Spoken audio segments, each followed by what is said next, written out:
on YouTube. It's Paul from Nias Construction. We're on a job at the moment. It's a difficult one. I'm going to do some videos through it to show you how we do things. There's been 5 builders have priced this job and they've never realised there's a manhole to move. So they've walked away from it. So they've found us and we're going to do a live sewer diversion. Move a sewer, put 2 manholes in, and then we're going to do a raft foundation on a wraparound extension. So this should be a good video for anybody that's putting an extension on that wants to know how we do things. So I'll take you outside. I'll show you the manhole we're going to move. It's very deep. It's going to be an interesting one, and I'll show you how deep it is, and then we'll get the extension marked out on the ground, and then we'll show you what exactly the footprint of the extension is going to be once we get stuck into it.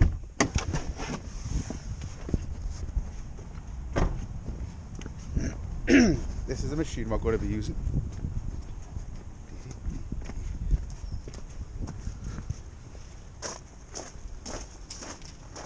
This is the manhole. Now looking at the extension,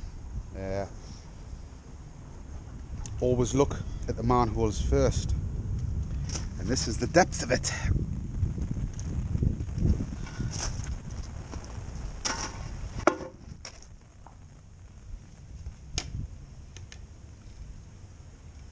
The torch is not working.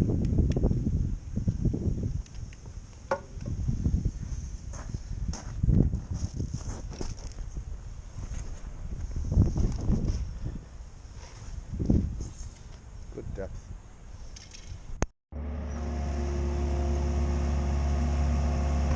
Just scraping off for the formation.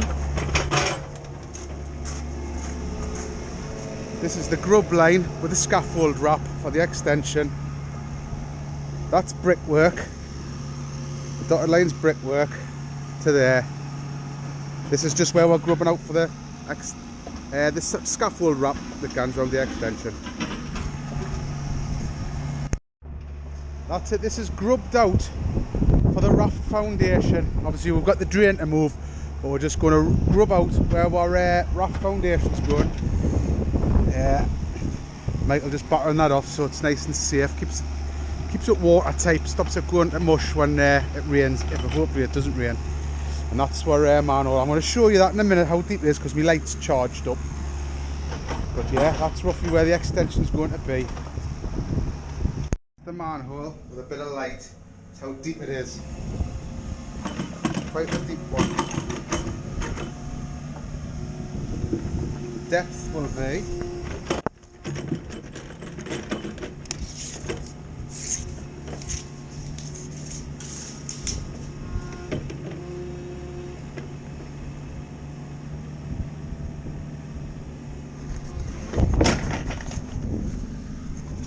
depth is 2.3 metres deep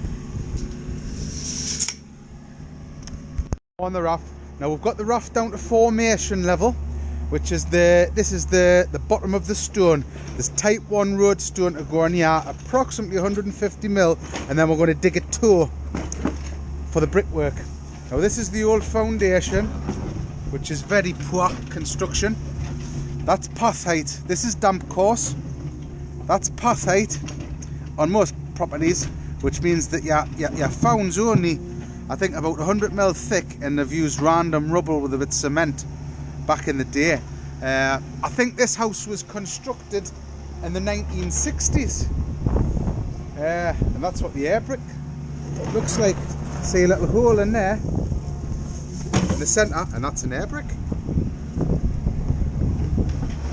Yeah, very poor found, but if your house is pre-60s, you're probably going to have a foundation similar to this. This is why we're going to do a raft.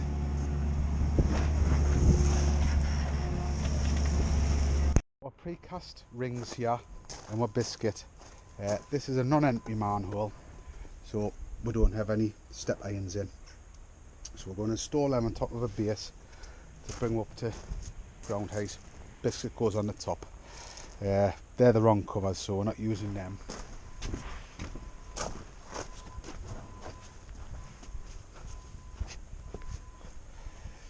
That's the manhole. It's not running, which is good. Lovely and sunny in Newcastle. So what we've noticed is there's a bit of subsidence on the house there, which was pre-existing, and also up the top. I don't know if you can see it, but it's there. A few little cracks. A few little cracks here. That's likely because the foundation's poor, and when this manhole's been put in years ago, it's caused a problem there. So what we're going to do is we're going to dig this down 2 meters, but we're going to do a step, meter back step to make it safe. Then I'm going to cut the back of that manhole there, cut it there. I'm going to pull the back of the manhole out, and I'm going to break out the channel, get a connection on there, bring the pipe through the back of the manhole, 45 into there, and at that manhole change of direction. Then that manhole is going to go over there, so it'll take more make more sense once we get stuck into it.